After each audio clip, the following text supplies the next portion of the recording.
Programme time line सां गॾु आऊं आहियां असद मुमताज़ रे। नाज़रीन, चौमासे जी बरसातुनि जो सिलसिलो जारी आहे। गुज़िरियल 3 ॾींहंनि खां कराची समेत समूरी सिंध में बरसाति वसे थी पई। सॼी दुनिया में जेका बरसाति आहे उहा माण्हुनि बरसाति जे करे माण्हू लुत्फ़अंदोज़ थींदा आहिनि, इंजॉय कंदा आहिनि। बल्कि हिते सूरत हाल कुझु मुख़्तलिफ़ आहे। जॾहिं बि बरसाति वसे थी पई, चंद फुणियूं बरसाति जो वसनि थी पियूं, त वॾा वॾा शहर जेके आहिनि उहे उन जेको निकासी जो अमल आहे उहो बहितर न हुजण जे करे अवाम जेका आहे उहा मुसीबतुनि खे मुंहुं ॾिए थी पई ऐं बरसाति जेका आहे रहमत जे बजाए ज़हमत में तब्दील थी वञे थी पई। आख़िर कहिड़ा सबब आहिनि जो हिन वक़्त ताईं असांजे निकासी वारो जेको अमल आहे उहो बहितर नाहे थी सघियो। कराची समेत सॼी सिंध में निकासी जो अमल जेको आहे उहो कंहिं हद ताईं चई सघिजे थो त जेको आहे उहो नाक़िस कारकर्दगी आहे, मुख़्तलिफ़ इदारनि जी नाक़िस कारकर्दगी आहे। कराची में हिते बरसाति वरी बि मीडिया उनखे रिपोर्ट करे थो पियो, इदारा असांखे मुतहरिक नज़र अचनि था पिया। बाक़ी सिंध में जेका सूरत हाल आहे उहा अञा बि वधीक ख़राबु आहे।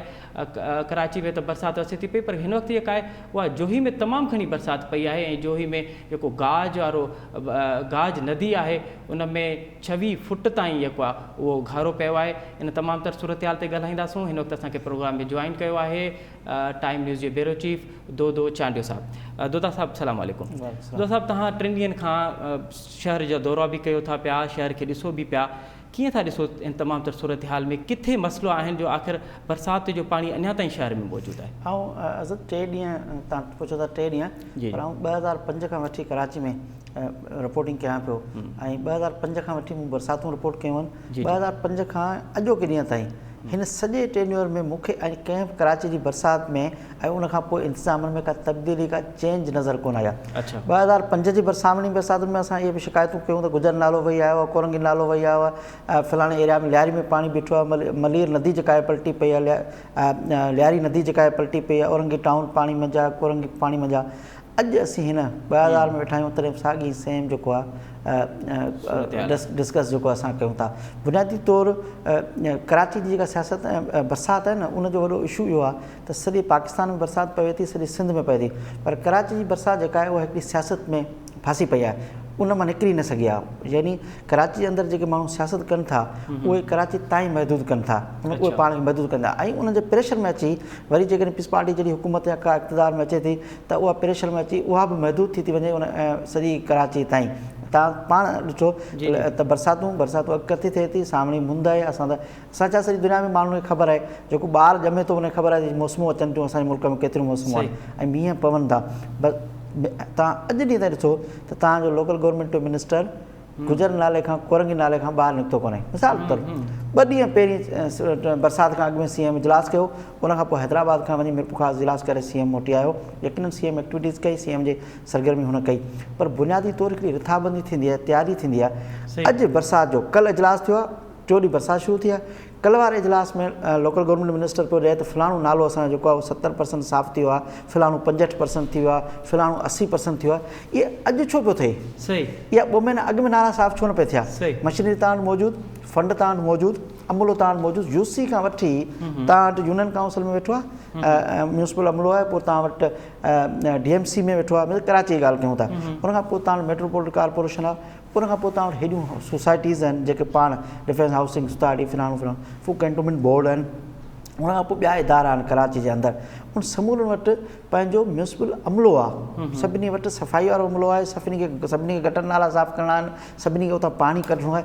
पोइ इहे सभु इदारा मींहुं ॾिसी, बादल ॾिसी, जीअं असां करे लिखंदासीं ॿाराड़ी मां हिकिड़ी ख़बर ईंदी हुई त वापडा वारनि बादल ॾिसी बिजली बंदि करे छॾी। हे बादल ॾिसी पोइ गटर नाले जो ढकणु छो था खोलनि ऐं बादल ॾिसी? नासिर शाह त इहो पियो चयो न त असांजी तयारी हुयूं, पर कोविड जे करे असां न करे सघियासीं, छाकाणि त कोविड जे करे सॼो जेको निज़ाम आहे उहो धरम भरम थी वियो। गुज़िश्ता साल असां कईसीं सफ़ाई, छा वाक़ई गुज़िरियल साल साॻी हालत हुई? गुज़िरियल साल जेकॾहिं तव्हां गुज़िरियल साल जो अख़बारूं कढो, तव्हां पुराणो रिकॉर्ड कढो वीडियो जो, तव्हां सोशल मीडिया जो उन दौर जो रिकॉर्ड कढो, गुज़िरियल साल हुयो बहरिया में असां पाण ॾिठो त गुज़िरियल साल बरसाति तव्हांखे बि यादि हूंदियूं, माण्हू करंट में फाथा पिया हुआ। गुज़िरियल साल इहो ई गुजर नालो वही आयो हुयो, गुज़िरियल साल शारा फैसल ते इहो साॻी पाणी हुयो, सॼे शहर जे अंदरि पाणी हुयो, ट्रैफिक पातल हुई, सभु शयूं हुयूं। उनखां अॻी साल बि साॻी पोज़ीशन हुई। चेंज कुझु न आहे, चेंज रुॻो इहा आहे त मींहं वसंदे राति जो वज़ीर साहिबु केॾी महिल निकिरे थो, ऐं वज़ीर साहिबु करे थो किथां दौरो करे थो, हुन सां गॾु घणा 3-4 वज़ीर आहिनि, CM साहिबु केॾी महिल निकिरे थो, ऐं मुखालिफ़ धुर वारा जेके आहिनि उहे कहिड़े गटर नाले ते वञी वीडियो ठाहिनि था, कहिड़े बि नाले वटि वञी बीहनि था। इन खां सवाइ ॿी का चेंज जेका आहे उहा मूंखे पर्सनली एज़ रिपोर्टिंग तौरु जर्नलिस्ट तौरु कराची में फील्ड रिपोर्टिंग सॼो ख़र्चो कई आहे, मूंखे का नज़र न आई आहे। यकीनन हिकिड़ी ॻाल्हि त मञिबी, बरसाति पवंदी त पाणी ईंदो, इहा ॻाल्हि आहे, ऐं बरसाति वसंदी रहंदी तॾहिं त पाणी बीहंदो बि सही, रोडनि ते बीहंदो, सॼी दुनिया में बीहे थो, बरसाति हिकिड़ो कुदरत जो निज़ाम आहे। पर सुवालु इहो आहे त हीअ सभु शयूं जेके गटर नाला आहिनि, जेके पाणी जा निकासी जा निज़ाम आहिनि, इहे सभु शयूं आहिनि, इहे अवां खां दुरुस्त छो नथियूं थियनि? नासिर शाह त पोएं हफ़्ते हिकु बरसाति पई, उन खां पोइ त नासिर शाह चयो त असां त सफ़ाई सुथराई निकासी जे अमल खे बहितर कराएसीं। कुझु शरारती माण्हू आहे जेके सीमेंट जूं बोरियूं विझी विया।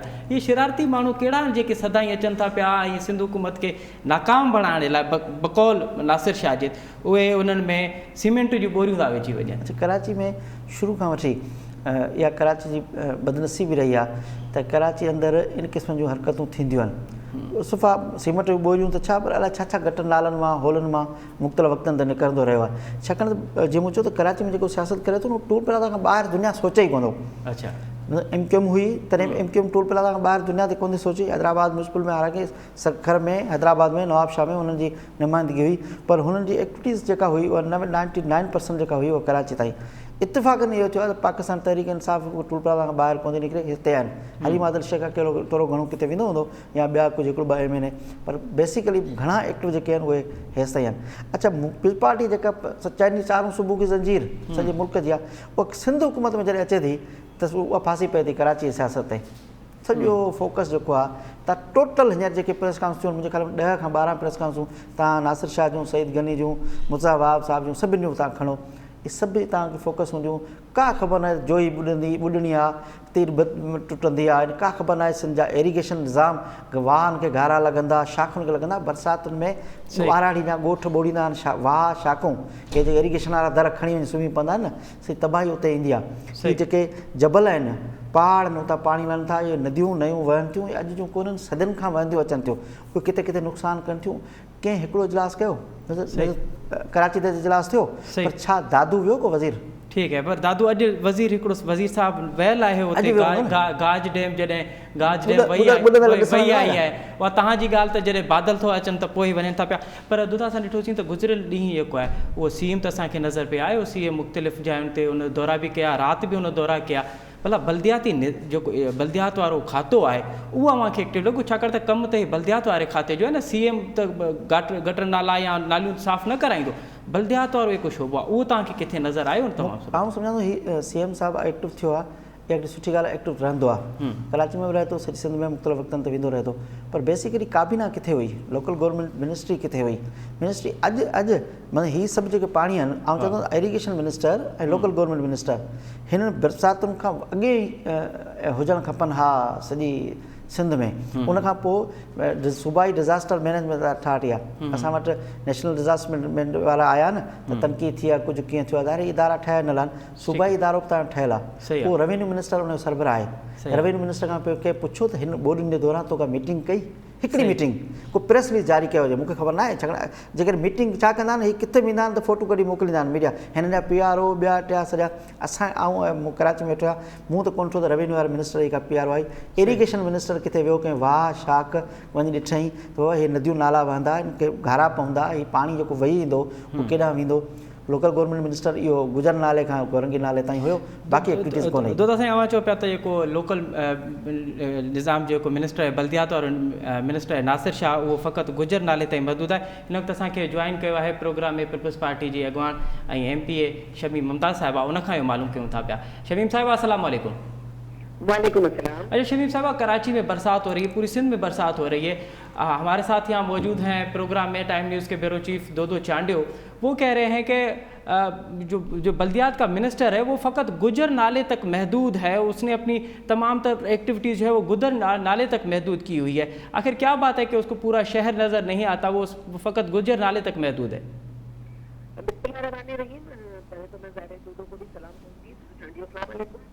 बहुत अहम ज़ाहिर दिन है ये, कराची और पूरे सिंध और पूरे पाकिस्तान के लिए बहुत अहम दिन है।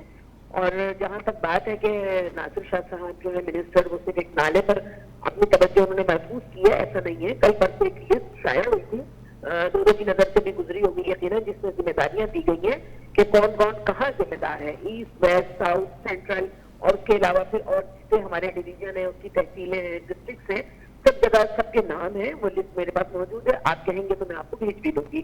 दूसरी बात ये कि कल 3 दिन हो गए मुझे, मैं खुद कराची से बाहर थी और सक्कर से लेके मैं आज वापस आई हूँ।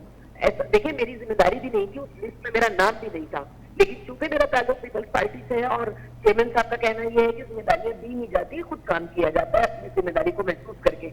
तो मैं तो अपनी जिम्मेदारी महसूस करके मैं भी निकली नहीं हूँ, तमाम मिनिस्टर भी निकले हुए, सिर्फ गुज्जर नाला नहीं बल्कि और भी बहुत सारे नाले हैं जिसकी सफाई हमें करनी चाहिए थी और हम करवा भी रहे हैं। अच्छा। और जहां तक डिजास्टर की बात है, देखिए ये डिजास्टर है, आसमानी है, इसको कैसे रोका जाए नहीं रोका जा सकता, लेकिन इसके नुकसानात को रोका जा सकता है। और वो जाहिर है कब्ल वक्त काम करके भी रोकना चाहिए था हमें, कि हमें बारिश से पहले ही काम कर लेने चाहिए थे। और जहां तक बात यह है कि सिंध गवर्नमेंट, देखिए सिंध गवर्नमेंट अपना काम कर रही है, लेकिन 2-3 दिन से मीडिया ने देखा होगा कि किस तरह फेडरल गवर्नमेंट ने जो है वो एनडीए को जिम्मेदारी दी कि जी एनडीए ने जाए और काम करे, और फिर हमारी बहादुर अफवाज की जिम्मेदारी भी दी गई, क्योंकि हर मुश्किल वक्त में फौज ही काम आती है और आवाम का साथ देती है। तो मैं अभी भी मैं निकली हुई हूँ, मैं अभी भी अपने घर में नहीं हूँ, कराची के मुख्तलिफ इलाकों में मैं हूँ और बारिश के चीजों को मैं देख रही हूँ। मुझे ना तो कहीं एनडीए में नजर आया है, फौज के कुछ जवान हैं, सोल्जर हैं और रेंजर्स के कुछ जवान हैं जो कि पानी भी साफ करवा रहे हैं या निगरानी भी कर रहे हैं, मशीनें भी लगी हुई हैं। तो हम अप्रिशिएट करेंगे उन तमाम लोगों को जिनका ताल्लुक कहीं किसी से भी हो, लोकल गवर्नमेंट से हो, सिंध गवर्नमेंट से हो, किसी भी पार्टी से हो, या हमारे अफवाज हो, रेंजर्स हो, पुलिस हो, हम सब अपना अपना काम कर रहे हैं। हमें आवाम को भी चाहिए कि इस डिजास्टर का हमें ज़ाहिर मुकाबला करना है। अभी हम कोरोना का मुकाबला करते रहे हैं, वो भी एक डिजास्टर था। ठीक है, शमीम मुमताज साहब आप हमारे साथ ही रहिएगा। यहाँ लेते हैं एक छोटा नदी ते वठूं था नंढी साई, साई खां पोइ प्रोग्राम में ॿीहर हाज़िर थियासीं।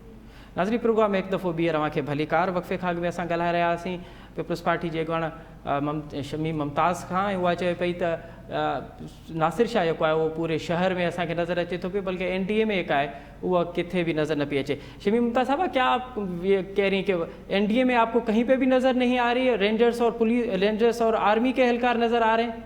मैं बता रही हूँ आपको कि मैं 3 तारीख से निकली हुई थी, मैं कल वापस आई हूँ कराची। मैंने कहीं एनडीएमए को नहीं देखा कि कोई गाड़ी मुझे नजर आई हो। कोई एनडीएमए से कोई दुश्मनी नहीं है या मेरी फेडरल गवर्नमेंट से कोई दुश्मनी नहीं है, लेकिन कम से कम आप झूठ ना बोले ना। आप वो काम करें जो काम कर सकते हैं और जो कर रहे हैं आप उनको तो अप्रिशिएट करें ना।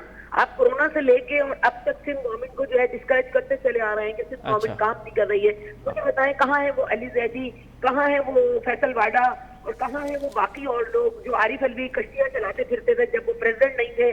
कहाँ है वो सब लोग कराची में? मुझे तो कोई नजर नहीं आया पीटीआई का, जिसने यहाँ से वोट लिए हैं, जो यहाँ से सेलेक्ट हुए हैं वोटों के नाम पर। तो इसी तरह मुझे भाई एनडीए में भी कहीं नजर नहीं आई है सिवाय कागजों के और फाइलों के। ठीक है, भला आपको कहीं प्रोविंशियल डिजास्टर मैनेजमेंट के लोग नजर आए हैं? मुझे बिल्कुल कहीं कोई नजर नहीं आया भाई। सिंध में पूरे सक्कर से लेके कराची तक मुझे कोई नजर नहीं आया कि कोई डिजास्टर मैनेजमेंट का बंदा काम कर रहा हो। और मैं तो कहती हूँ मुझे बुला के कम से कम एक मीटिंग तो करें, हमें भी तो बताएं ना, आवाम को शऊर और आगाही तो देना कि इस डिजास्टर में हम आपके साथ वॉलंटियर कैसे काम कर सकते हैं। हम आवाम के मुंतखब लोग हैं, आप हमें बुला के तो बताएं ना, कुछ चीजें दें हमें भी, कोई पॉइंट दें हमें भी कि मैं पानी में फंसी हूँ या कोई और फैमिली फंसी है, मुझे उसको निकालना है। तो डिजास्टर का मतलब क्या होता है, आप आगाही तो देना आवाम को। शमीम साहिबा, एनडीए में तो चले वफाक का इदारा है, वो तो कराची में मौजूद है भी, कहीं नाले उन्होंने साफ भी किए, लेकिन ये प्रोविंशियल डिजास्टर मैनेजमेंट तो आपके मातहत इदारा है, वो आपको अगर कहीं नजर नहीं आ रहा तो ये तो सवाल बनता है कि फिर वो कहाँ है? नहीं तो देखिए, प्रोविंशियल डिजास्टर मैनेजमेंट को भी कौन देख रहा है? ऊपर से वही देख रही है ना, एनडीए में देख रही है। लेकिन हम कौन है? जो मैंने आपसे कहा कि पूरी लिस्टें सीएम साहब ने परसों जारी की हैं, पूरे काबीना के लोग जो काबीना के नहीं है, सिर्फ एमपी है। मैं सिर्फ एमपीए हूँ, मैं भी तो पूरे सिंध में घूम रही हूँ ना। इसी तरह पूरे एमपीए अपने अपने हलकों में मौजूद है। कौन है जो अपने हल्के में नहीं है और नहीं देख रहा सब चीजों को जाकर? हम सब अपनी जगह मौजूद है और हम एक टीम वर्क है हमारा, हम टीम वर्क के तौर पे काम कर रहे हैं। हमारा साथ दें, हमें अपने साथ मिलाएं, चाहे वो नेशनल हो या प्रोविंशियल हो। मतलब एनडीए में एक अलग इदारा है, उस इदारे को चाहिए ना वो हमसे भी मुकाबला करे ना कि कहाँ काम कर रहा है वो। मैं इस वक्त गुलशन बीमार में हूँ, घुटने घुटने पानी में मैं खड़ी हूँ इस वक्त। अच्छा, अगर आप किसी को भेज सके तो भेज के दिखाएं कहाँ है एनडीए में। मतलब मेन रोडों को साफ करना काम नहीं है, इशारा है फैसल को साफ करना, वो तो सीएम साहब करवा चुके। यूनिवर्सिटी रोड से मैं गुजर के आ रही हूँ, वो भी हमारा काम हुआ है, नालों की सफाई हुई है। मगर इन यही आज खमीसों कोर्ट से मेरे पास फोन आया है, वहाँ कोई नहीं पहुंचा है। और लोगों के घरों में गटर का पानी और नालियों का पानी है। मैं अभी डीसी साहब को फोन करूंगी सेंट्रल में कि वो इसको जाके देखें। तो मतलब कहाँ एनडीए में फिर सब गुजर नाले पे लग गए। अगर हम गुजर नाले पे लगे हुए, नासिर शाह लगे हुए, तो एनडीए में भी तो गुजर नाले पे लगी। भला बल्दियात का खाता आपको नजर आ रहा है? बल्दियात के लोग आपको नजर आ रहे हैं कहीं पर? कहीं डीएमसी केएमसी के? अभी आई हूँ, मैं बता रही हूँ, मैं शारा फैसल से, मैं 3 तलवार से चली हूँ और मैं मेमार आई हूँ। आप देखिए मैं कितना लंबा रोड लेके निकली हूँ। मैंने देखा है लोगों को, केएमसी के लोगों को कहीं कहीं देखा है मैंने कि वो अपनी वास्कट पहने हुए हैं, वो जो रिफ्लेक्टर है उनके हाथ में ब्राइट पिंग है। मैंने शारा फैसल पे कारसाज पे पंप भी लगे हुए देखे हैं जो पानी को सक कर रहे हैं। अगर आप कहते हैं तो मैं तस्वीरें भी आपको बना के देती, सबसे आप उससे रब्ता कर रहे थे, लेकिन मैंने एनडीए को कहीं नहीं देखा। हाँ, मैंने रेंजर्स देखी है, मैंने सोल्जर देखे हैं अपने, वो मैंने देखा, और ट्रैफिक पुलिस को मैंने बहुत देखा है। ठीक है शमी, दोता साईं, हाँ शमी मुमताज़ पई चवे त उनखे किथे प्रिवेंशियल डिज़ास्टर मैनेजमेंट जेका आहे उहा नज़र न पई अचे।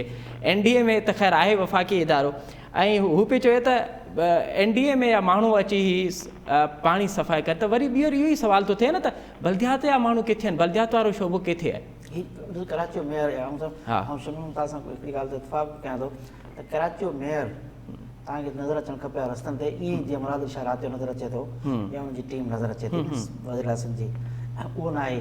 तव्हांजा रुॻो कराची न पर सॼी सिंध जा जेके ज़िले चेयरमैन आहिनि, तव्हां उन्हनि का एक्टिविटीज़ तव्हांखे नज़र अचे थी? उनखां पोइ उहे न आहे, रुॻो उहे न आहिनि, पोइ म्यूनिसिपल कॉर्पोरेशनूं आहिनि, ॿिया आहिनि, सफ़ाई सुथराई, उहे हूअं ई किथे था नज़र अचनि। सही, तव्हां हर साल तव्हांखे हिकिड़ो लेटर लिखंदा आहिनि गवर्नमेंट खे, असांजा फंड वधायो, असांजा मुलाज़िम तमामु घणा आहिनि ऐं असां पघार पूरा नथा करे सघूं। उहे जेके मुलाज़िम आहिनि उहे कम लाइ हूंदा आहिनि न छाजे लाइ हूंदा आहिनि? सही, जोही में, म्यूनिसिपल में, या मिसाल तौरु दादू में, बदीन में, ठठे में, सॼी सिंध में, लालकाणे में, सखर में, हीअ जेके म्यूनिसिपल अमलो आहे कराची में, डीएमसीज़ आहिनि, कराची मेट्रोपॉलिटन कॉर्पोरेशन आहे, अच्छा इहे जेके मुलाज़िम तव्हां रखिया आहिनि इहे कम लाइ रखिया आहिनि न, ऐं उहे कहिड़े कमु कंदा? हेॾनि ॾींहंनि में वधीक ज़िम्मेवारी बणिजे थी न, सफ़ाई सुथराई। इहे नाला गटर नाला चोक थियनि छो था, रोटियुनि में साफ़ छो नथा थियनि? उन्हनि जे मथां होल छो न आहिनि? हीअ माण्हू सॼे शहर जो गंद किचिरो खणी उन नालनि में उछलाए छो थो जो तव्हांखे हेॾा टन चवंदा हेतिरा टन असां किचिरो फलाणे नाले मां कढियो, इहो किचिरो उन नाले में वियो छो कीअं? छाकाणि त अव्हांजो सफ़ाई वारो अमलो, अव्हां जूं गाॾियूं, अव्हांजा म्यूनिसिपल इदारा उहो किचिरो खणनि ई कोन था। जेकॾहिं किचिरो खणनि, मुंहिंजे इलाइक़े मां, मुंहिंजी कॉलोनी मां जेकॾहिं रोज़ गाॾी अचे ऐं अची किचिरो खणी वञे, तव्हां उहो किचिरो खणी कंहिं गटर नाले में छो उछलियां? सही, अवां 3 ॾींहंनि खां हेठि बरसाति जा 3 ॾींहं त तव्हां रिपोर्ट कयो पिया, गुज़िरियल 1 हफ़्ते खां एनडीए में आयल आहे, अव्हांखे भला एनडीए में किथे नज़र आई नालनि साफ़ करण खां अलावा किथे? हू आया छा 3 नालनि साफ़ करण अलावा? अच्छा, जेको हुन कमु ॿुधायो त हुननि खे कराची जा 37 नाला खनि सिंध गवर्नमेंट चयो असां साफ़ था करायूं, ऐं 3 नाला जेके आहिनि उहे हुननि चयो त असां अची साफ़ कयूं था। नेशनल जेको हुन वटि कमु आहे उहो हुननि गुज़िरियल राति खां कल्ह खां बयान वग़ैरह जारी कनि था त हीअ सभु शयूं आहिनि, पंहिंजी मर्ज़ी सां कमु कनि था, नेशनल डिज़ास्टर में नथा ॾे। हालांकि सिविलियन हुजणु खपे, हीअ इदारा आहिनि मुल्क जे अंदरि, पर हाणे उहो सिविलियन वफ़ाक़ी गवर्नमेंट बदिरां जिन इदारनि जेके उनजो हेड आहिनि। तो साहब इहो पिया चओ त जेको एनडीए में जो जेको एनडीए में कमु ॾिनो वियो उहो सिर्फ़ु नाला साफ़ करण लाइ, उहे बि कराची जा 38 नालनि मां 3 नाला उन्हनि टे नाला जेके मुख्य नाला आहिनि, 3 मुख्य नाला आहिनि, उहो हुननि चयो त हुननि जी जेका मशीनरी हुई उहा हुन चयो असां यूज़ कंदासीं मुख़्तलिफ़ इदारनि में गॾिजी, ऐं असीं हुननि खे जेको आहे हंगामी बुनियादनि में साफ़ कंदासीं। पर आउं हिकिड़ी ॻाल्हि ॿुधायां थो, नेशनल डिज़ास्टर मैनेजमेंट अथॉरिटी हिकिड़ो इदारो आहे, ठहियल ई इन लाइ आहे।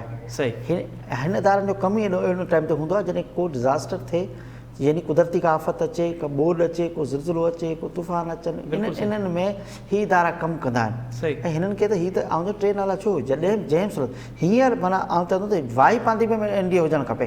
आउं हुनखे एज़ ए हुनखे नथो चवां त हुन सिविलियन को वर्दी वारो जो हेड आहे या को हुन में सिविलियन जो हेड छो न आहे, मुल्क जा इदारा आहिनि न, ऐं छह आहिनि अव्हांजे मुल्क जे, अव्हांजे असेंबलियुनि कानून पास करे, नेशनल असेंबली ऐं सेनेट इहे बिल पास करे, उन बिलनि जी शिकिल में तव्हां डिज़ास्टर मैनेजमेंट अथॉरिटी ठाही आहे, तव्हांजी असेंबलियुनि ठाही आहे, त उन इदारनि खे कमु करणु खपे, थर में हुजणु खपे। हीअ कोस्टल बेल्ट में माण्हू जेके परेशान आहिनि या जेके माण्हू हिते समूरा इदारा हुजणु खपे, उनजो कमु आहे, उन वटि फंड आहिनि, उन्हनि हिकिड़ो स्टाफ मुक़ररु थियल आहे, उनखां कमु वठो न, सूबाई हुकूमत जी मदद कनि छो न कनि, हुजणु खपे। दादा साईं, हिन वक़्तु असांखे प्रोग्राम में जॉइन कयो आहे तहरीक इंसाफ़ जे अॻुवाण एमपी ऐं सिंध असेंबली जे एमपी जमाल सिद्दीकी साहब, उनखां मालूम कयूं था त भला उहो गुज़िरियल 1 ॾींहं खां काल खां बि अॼु असांखे शहर में अंदरि त नज़र आयो, उनखे भला किथे बल्दियाती इदारा या के ॿिया इदारा आहिनि उहे उनखे नज़र आया। जमाल साईं, प्रोग्राम में भली कार। अच्छा जमाल साहब इहो ॿुधायो त शमी मुमताज़ साहिबा चए पई त उनखे शहर में किथे बि एनडीए में नज़र न पई अचे, अव्हांखे भला एनडीए में जा दोस्त नज़र अचनि पिया या बल्दियात आहे की डीएमसी ऐं केएमसी जा माण्हू नज़र अचनि पिया आहिनि तमामु त सूरत हाल में? जॾहिं ॾिसूं था पिया त गुज़िरियल 3 ॾींहंनि खां कराची में बरसाति आहे ऐं कराची जा रोड कराची जा नाला जेके आहिनि उहे पाणी में भरिजी चुका। अच्छा तव्हांजी आवाज़ थोरी घटि थी अचे, मां इहो सम्झियो आहियां की शमी मुमताज़ चए थी की एनडीए में नज़र नथी अचे। जी जी जी इहो था चओ? जी जी जी यार मां हैरान आहियां, मगर जिथे सिंध गवर्नमेंट ऐं जिथे सिंध गवर्नमेंट जे हेठि 5 इदारा नज़र नथा अचनि उते अगरि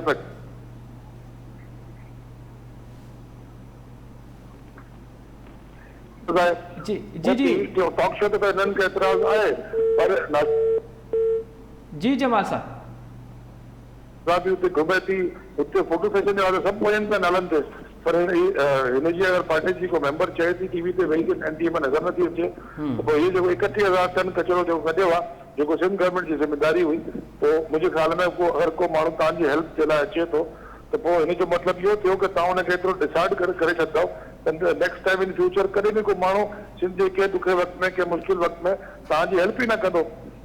यानी अफ़सोस जी ॻाल्हि आहे कि एनडीए में कहिड़ो मथे में सूर पियो जेको अची तव्हांजी मदद थो करे, पर अगरि तव्हांजी मदद जे लाइ आयो आहे असां त हिन ॻाल्हि ते एप्रिशिएट था कयूं त अगरि फेडरल गवर्नमेंट का कमु कराए थी सूबे में शहर में त उन ते अगरि सिंध जा वज़रा ते वञनि पिया त असां हिननि खे ख़ुशाइन करार था ॾियूं। इहा सुठी ॻाल्हि आहे, फेडरल गवर्नमेंट कराए थी सिंध ते वञी मालिकी करे सिंध जे अंदरि कमु थिए थो त सिंध जेका ज़िम्मेदार आहिनि अरबाबियतदार आहिनि हू वञनि उते, हू वञी हुनखे मुआइनो करनि, हुननि जी मालिकी करनि। मतलब हिकिड़ो माण्हू पंहिंजे खीसे मां पैसो थो लॻाए तव्हांजे लाइ ऐं तव्हां हुनजी मालिकी करण जे बजाए हुनजे मथां तनक़ीद था कयो, त हीअ त तमामु अफ़सोसनाक ॻाल्हि आहे। अगरि असांजे सूबे में का शइ जी खोट आहे, स्पेशली अगरि कंहिं मसइले में फंड्स जी खोट आहे, अगरि फंड्स जी बि खोट आहे, अगरि को इदारो को फेडरल गवर्नमेंट तव्हांजी सपोर्ट लाइ बीठी आहे त तव्हांखे हुनजी दिलजोई करणु खपे, तव्हांखे एप्रिशिएट करणु खपे। इहो कमु तो सिंध गवर्नमेंट जो आहे, सिंध गवर्नमेंट जे हेठि टीएमसी हूंदी आहे, सिंध गवर्नमेंट जे हेठि केएमसी आहे, सिंध गवर्नमेंट जे हेठि हिननि जो हिकिड़ो इदारो नओं ठहियो आहे लोकल गवर्नमेंट प्रोजेक्ट, हू हिननि जे हेठि आहे, सॉलिड वेस्ट मैनेजमेंट हिननि जे हेठि आहे, वाटर बोर्ड हिननि जे हेठि आहे। अगरि 5 इदारा मिली बि पोइ सूबे जा मसइला हल नथा करे सघनि ऐं फेडरल गवर्नमेंट तव्हांजी हेल्प जे लाइ आई आहे, पोइ तव्हां हिनखे पोइ शर्मिंदगी जे नथा छो था ॾिसो? सही। अच्छा जमाल साहब कराची जे माण्हुनि सभ खां वधीक जेको मैंडेट आहे उहो तव्हांखे ॾिनो आहे, तव्हांजा MPs तव्हांजा MNAs सभिनीनि पार्टियुनि खां वधीक आहिनि। हिकिड़ी तनक़ीद इहा बि थिए थी पई त सिंध काबीना या के मिनिस्टर्स आहिनि, ख़ुदि CM जेको आहे उहो त हिन वक़्तु शहर जे दौरनि ते आहे, भले PTI जा MPs ऐं MNAs किथे बि नज़र न पिया अचनि, जॾहिं त शहर में 3 ॾींहंनि खां बरसाति आहे, माण्हू मुसीबत में आहिनि। ॾिसो तव्हां पोइ हिकिड़ो कमु कजो, पंहिंजो हिकिड़ो कैमरामैन मूंखे ॾिजो जी। असांजा जेतिरा असांजा MPs पंहिंजे हल्के में आहिनि, असल में असां पंहिंजे MNA जी बि ज़िम्मेदारी निभाईंदा आहियूं न, त MNA जी त न हूंदा आहिनि, त असां उनजे हिते जा हिकिड़े MNA जे हेठि जेका 2 MP हूंदा आहिनि त उहे 2 MPs पंहिंजे हल्कनि में आया आहिनि। मुंहिंजो MNA डॉक्टर आबिद लियाकत आहे त उहो मजबूरी इस्लामाबाद सेशन में आहे, त मां ऐं मुंहिंजो ॿियो MP असां फील्ड में आहियूं, तव्हांखे वीडियोज़ मोकिलियूं था, तव्हां उन हलायो, तव्हां उन हलाए ॾेखारियो जेके माण्हू एतिराज़ करनि पिया असां फील्ड में न आहियूं। अच्छा जमाल साहब अव्हांजो इतिहादी मेयर भला अव्हांखे किथे नज़र आयो? जेका दो चांडियो साहब बि इहो सुवाल उथारियो त हिन तमामु तर सूरत हाल में मेयर कराची खे असांखे ईअं ई नज़र अचणु घुरिजे आहे जीअं वॾो वज़ीर दौरा पियो करे, मेयर कराची किथे बि नज़र न पियो अचे। ॾिसो मेयर कराची जो टेनओवर 15-20 ॾींहंनि खां पोइ ख़तमु थी वेंदो ऐं मेयर कराची खां 2 सालनि खां वीचारो रोए पियो किताबी इख़्तियारात जे लाइ ऐं पंहिंजे वसाइल जे लाइ, त हुनजो जेको बि मूड आहे कमु करण जो न आहे, असां हुन खां बदल न आहियूं, पर हुनखे रहिजी वञनि 20-15 ॾींहं त हू वीचारो छा हुनजो इंट्रस्ट ई कोन्हे हिन शइ में, 20 ॾींहंनि खां पोइ एडमिनिस्ट्रेटर अची वेंदा त हू छो पंहिंजी तवानाई ज़ाया करे या छो पंहिंजी कोशिशूं करे, जेको शहर में हुनखे क्रेडिट बि न मिलियो आहे। हीअ शहर जा इदारा जा कचरे जा ढेर मेयर कराची जी क्रेडिबिलिटी ते आहिनि, हीअ नालनि जी सफ़ाई मेयर कराची जी ज़िम्मेदारी आहे हुई, पर हू न करे सघियो, इन करे हुनजो को इंट्रस्ट ई कोन्हे त हू वञे जेको ॾिसे विज़िट करे, हुनजो को इंट्रस्ट ई कोन्हे हिन ॻाल्हि में। अच्छा अव्हां चओ पिया त मेयर कराची जो हुजण या न हुजण सां फ़र्क़ु न आहे, छाकाणि त हुनखे एतिरा अख़्तियार ई कोन्हनि जो हू कुझु कमु करे सघे, हुनजो इंट्रस्ट बि कोन्हे, हुनजो इंट्रस्ट आहे न। अच्छा 15-20 ॾींहंनि खां पोइ हले वेंदो त हुनजो इंट्रस्ट ई कोन्हे हिन ॻाल्हि में। अच्छा सही सम्झे थो त जेको सूबाई गवर्नमेंट हर शइ खे टेक ओवर करे वेठी आहे, यानी सफ़ाई जे मुतालिक़ 5 महकमा सिंध गवर्नमेंट जे हेठि आहिनि। असां इहो पुछण वारो सवाल आहे जी, ऐं उन खां पोइ उनजी नाकामी खां पोइ फेडरल गवर्नमेंट आई आहे तव्हांजी मदद थी करण लाइ, ठीक हू पंहिंजे खीसे मां तव्हांखे सपोर्ट थी करे। हाणे मुंहिंजो भाउ जेको दो चांद जो ॻाल्हि पियो करे त हीअ जेका कोस्टल बेल्ट वारी ॻाल्हि जेकी आहे बिल्कुलु ठीक सही ॻाल्हि पियो करे।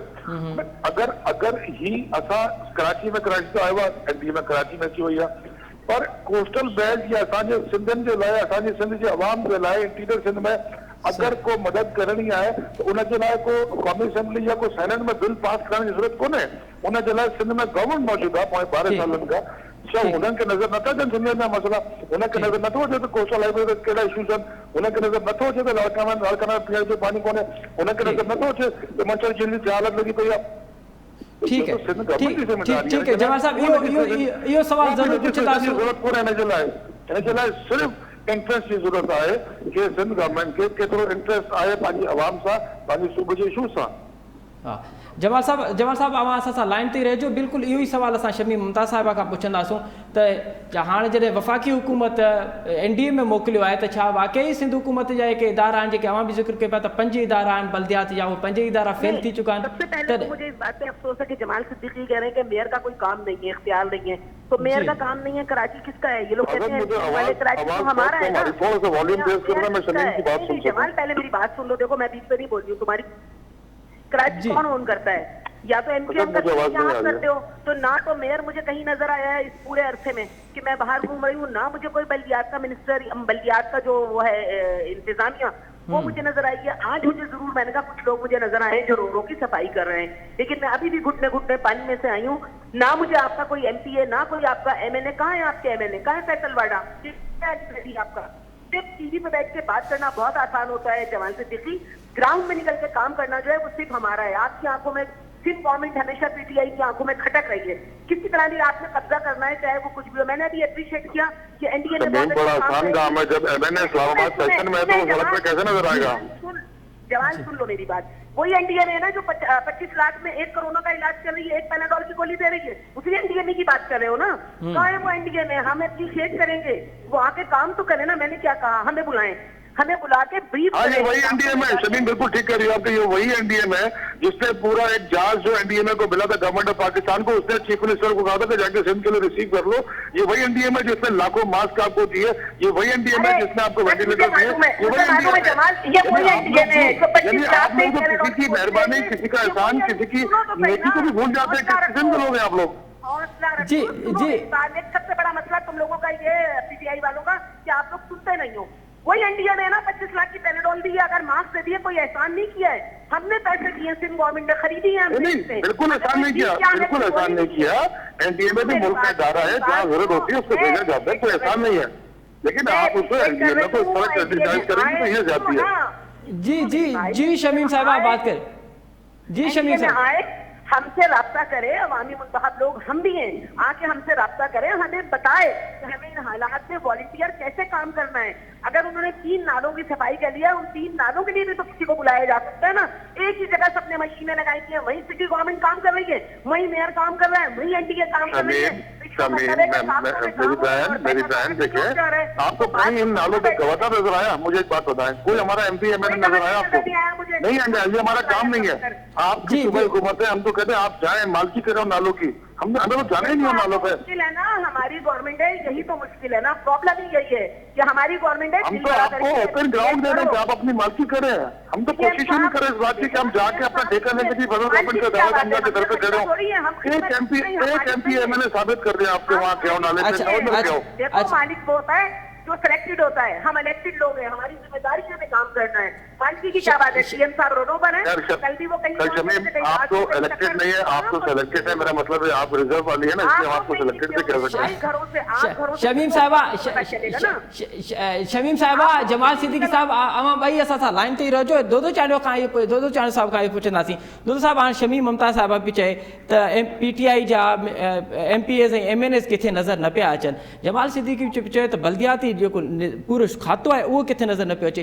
हीअ जेको पाणी कढाइण वारो कमु आहे बुनियादी तौर ते एमपीएस ऐं एमएनएस जो आहे या सिंध हुकूमत जे बल्दियात खाते जो कमु आहे इहो, या केएमसी?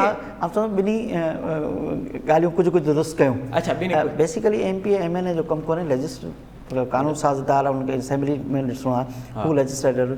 ही बेसिकली म्यूनिसिपल इदारनि जो कमु हा आहे जेको जमात सिद्दीकी चयो न 15 ॾींहंनि खां पोइ वञिणो आहे मेयर यानी 15 ॾींहं अञा आहिनि ड्यूटी आहे अॻु में रिटायर थियो छा या 15 ॾींहं कोन पर ही त नाला त साल खां वठी पिया हुया न जमात चयो त उनजो त इंट्रेस्ट ई न आहे हा मतलब मेयर जो पंहिंजे शहर जी अहिड़े राब्तनि में इंट्रेस्ट न हुजे फर्स्ट ज़िम्मेवारी जेका आहे न उहा आहे लोकल जेके इदारा म्यूनिसिपल उन्हनि जे जेको मेयर आहे DMCs आहिनि ॿियूं आहिनि उन्हनि जूं उनखां पोइ सिंध गवर्नमेंट जी ज़िम्मेवारी अचे थी सुबुह आहे तव्हांजो उनखां पोइ वफ़ाक़ ईअं कोन्हे को इदारो आजो न आहे ज़िम्मेवारी खां वफ़ाक़ जो आहे नेशनल डिज़ास्टर मैनेजमेंट अथॉरिटी अगरि आई आहे त उहा को थोरो करणु न आई आहे छाकाणि उन उहा चइनी सूबनि लाइ उनखे कमु करिणो आहे हू हिकिड़ो नेशनल इदारो आहे हुनखे चइनी सूबनि में कमु करिणो आहे हिन ॾुखियनि हालतुनि में बलूचिस्तान में को ख़राबु सूरत हाल थिए KPK में थिए पंजाब में थिए सिंध में थिए नेशनल डिज़ास्टर मैनेजमेंट अथॉरिटी आहे हू को फेडरल या इस्लामाबाद ताईं महदूद कोन्हे क़ौमी आहे ठीकु आहे उनखे कमु करिणो आहे उनजी बि ज़िम्मेवारी आहे त ॾुखे वक़्त में चइनी सूबनि सां गॾु वेझे उहो बहितर कमु आहे ॿी फर्स्ट ज़िम्मेवारी जेकी जीअं ॿुधायो न हिननि जी आहे मेयर जी ऐं इहे नाला अॼु 37 नाला नासिर शाह छो चए त असां साफ़ करायूं इहे नाला मेयर खे चवणु खपे हा त मूं साफ़ कराया न बुनियादी तौरु मेयर छो न साफ़ कराया नाला अॼु साफ़ केतिरा मुंहिंजी पहिरीं चयो तिन नालनि ताईं केतिरा वञनि था ऐं सॼो साल स्मार्ट करे वियो था हेतिरा मुलाज़िम आहिनि मेयर वटि अख़्तियार छा मेयर वटि मुलाज़िम त आहिनि न उन्हनि खे पघार त मिले थो उन्हनि खां सफ़ाई जो कमु मेयर वठे इन्हनि गटरनि नालनि खे साफ़ करण जो मेयर कमु वठे इहे गाॾियूं मेयर वटि बीठियूं आहिनि उन्हनि खां कमु वठे चलो एक्स्ट्रा हुन डेवलपमेंट जा फंड न हुआ वॾा के तरक़ियाती कमु नथे कराए सघियो पर जेके नाला मौजूदु आहिनि कुदरती नाला लियारी नदी मली नदी कुदरती नाला आहिनि सदियुनि खां आहिनि न ईअं ॿिया नंढा नंढा जेके नाला आहिनि नेचुरल नाला आहिनि नेचुरल नालनि मां किचिरो खणणो आहे अमलो आहे तव्हां गाॾियूं आहिनि पेट्रोल जा पैसा तव्हांखे मिलनि था पघार मिले थो तव्हां कमु छो न कयो बेसिक जेको ज़िम्मेवारी आहे न उहा म्यूनिसिपल जी आहे बेसिक ज़िम्मेवारी अच्छा जमाल साहब हाँ कराची में तो एक बरसात पई आ अञा ताईं हले थी पई ऐं असां उम्मीद था कयूं त नेशनल डिज़ास्टर मैनेजमेंट ऐं सिंध हुकूमत जा जेके ॿिया इदारा आहिनि उहे गॾिजी हे पाणी जी निकासी वारो हिकु अमल आहे इनखे बहितर कंदा ऐं हे उम्मीद ई आहे त इहो निकिरी ईंदो बल्कि जोही में तमामु घणी बरसाति पई आहे हुते हिकु गाज दादू जो जेको इलाइक़ो आहे जोही उते हिकु गाज नदी आहे उहा वही आई आहे ऐं हुन में जेको घारो पइजी वियो आहे जंहिंमें सवें जेके ॻोठ आहिनि उनजो राब्तो कटिजी वियो आहे उन में असां सम्झो पिया त हिकु नेशनल डिज़ास्टर मैनेजमेंट आहे सिंध हुकूमत खे उते बि ईअं ई कारकर्दगी ॾेखारणु घुरिजे जीअं ही कराची में ॾेखारनि था पिया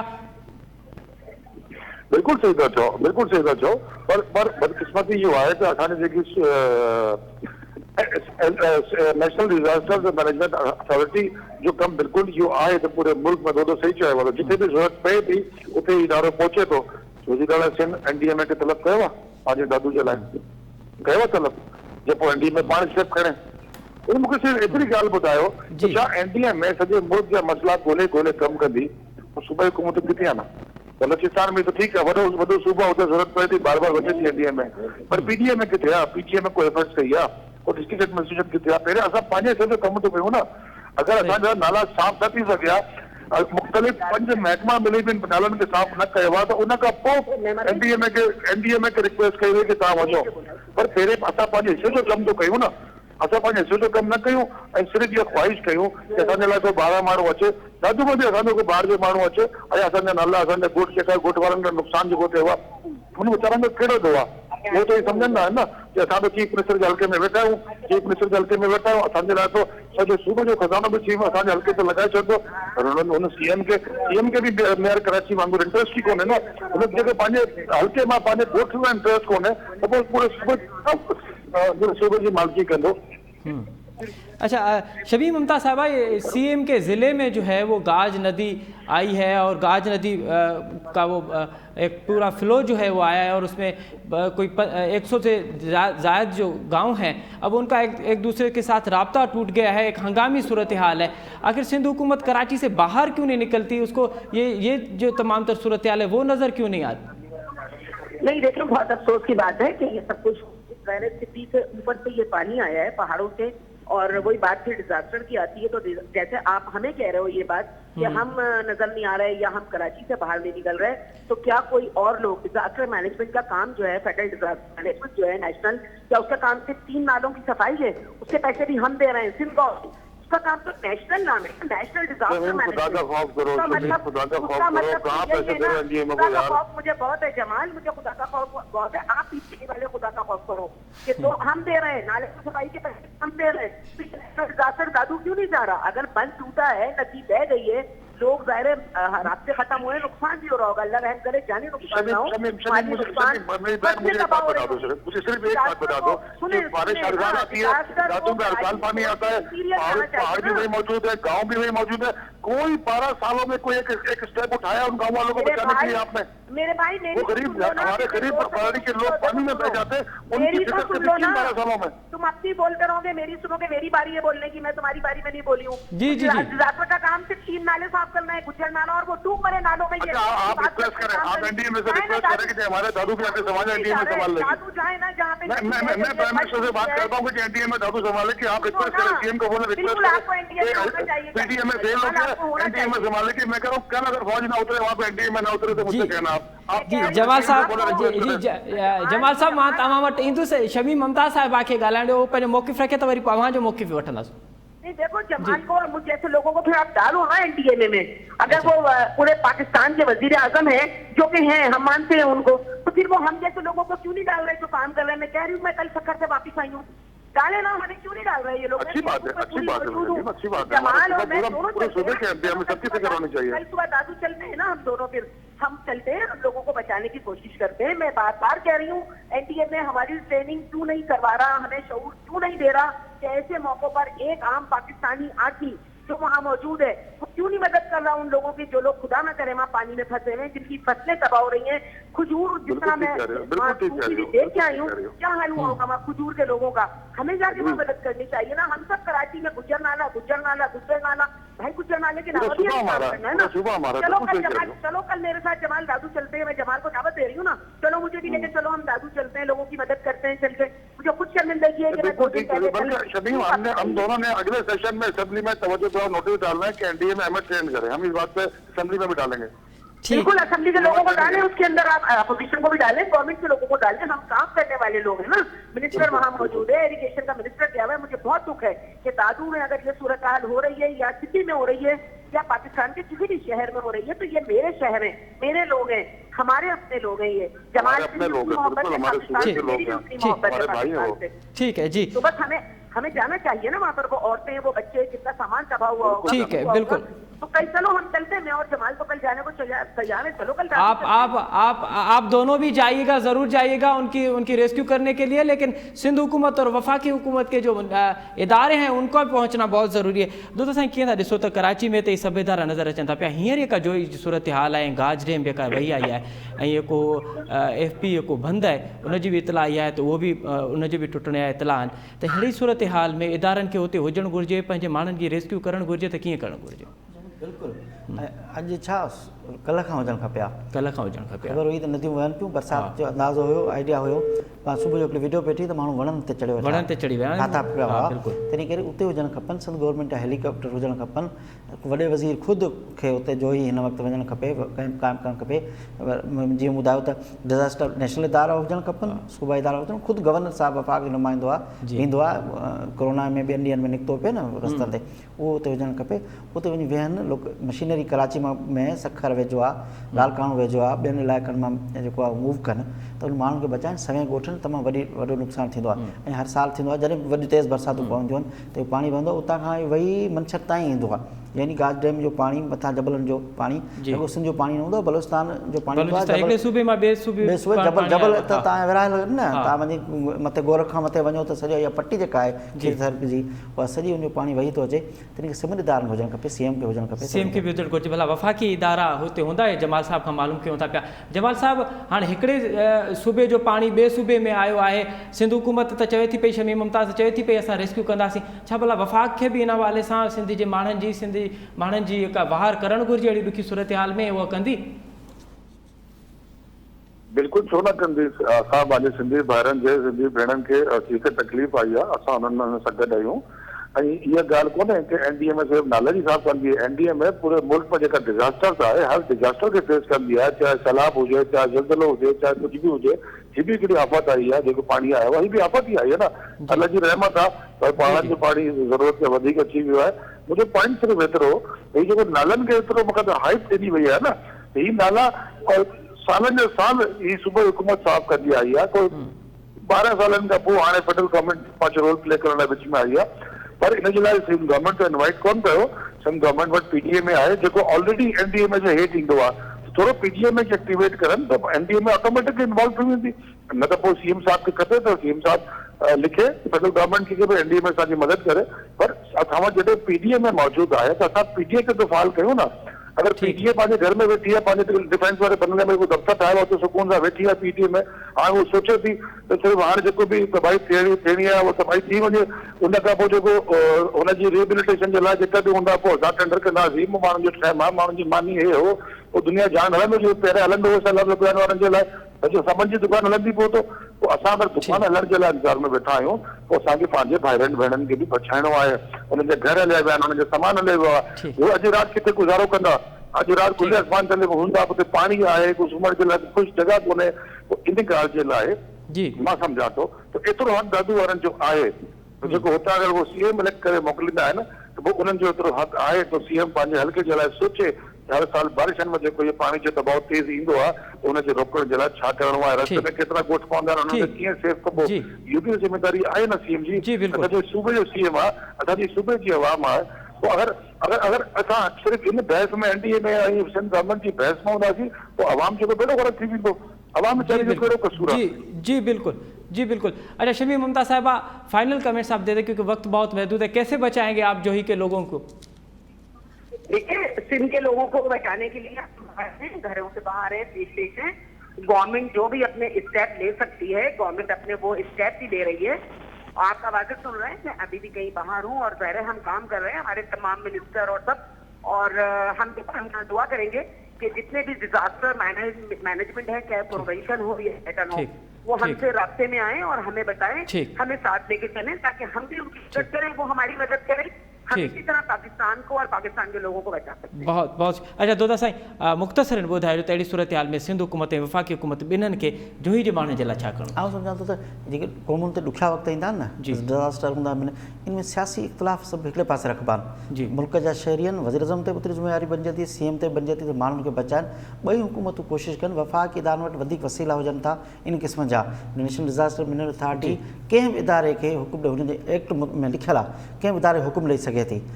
आर्मी वटि, ॿियनि फोर्सिस वटि हेलीकॉप्टर, ॿियो इलाही वसीला आहिनि, तंहिं करे ॿिन्ही खे गॾिजी की फौरी उपाउ वठणु घुरिजनि, जेको थी सघे फौरी उपाउ वठणु घुरिजे। दोदा साईं तव्हांजी वॾी महिरबानी, जमाल सिद्दीकी साहब अवां वड़ी मेहरबानी, शमीम मुमताज़ साहबा आपकी बहुत बड़ी मेहरबानी कि आपने मोअज़्ज़ज़ मेहमानों ने हमें वक्त दिया। नाज़रीन, अवां मोअज़्ज़ज़ मेहमान जो ॻाल्हियूं ॿुधियूं दोदे चांडियो साहब मूजिबि त हिन वक़्तु जेको आहे अवां जा नज़रियाती, अवां जा सियासी नज़रियाती इख़्तिलाफ़ पंहिंजी जाइ ते, बल्कि ॿिन्हिनि हुकूमतनि खे, वफ़ाक़ी हुकूमत खे ऐं सूबाई हुकूमत खे गॾिजी पंहिंजे माण्हुनि जी वाहार करण जी ज़रूरत आहे। इन सां गॾु प्रोग्राम जो वक़्तु पंहिंजी पुॼाणी ते पहुतो। असद मुमताज़ खे ॾींदा इजाज़त। अला वाही।